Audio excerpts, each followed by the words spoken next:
chicos, hola chicos, les quiero mostrar algo muy pro que hice en Nyan Cat Lost in Space. Bueno, al parecer ya lo tenía abierto, se me olvidó. Bueno, es que hice las crabs, referenciando al video de Sutameru, en el cual hacía a las crabs versión Nyan Cat. Si quieren les subo el volumen y todo. Hermoso, divino.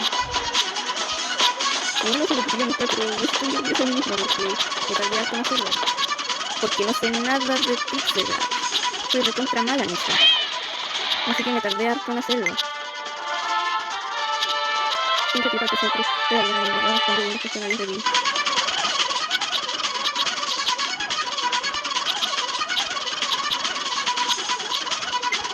Delicioso.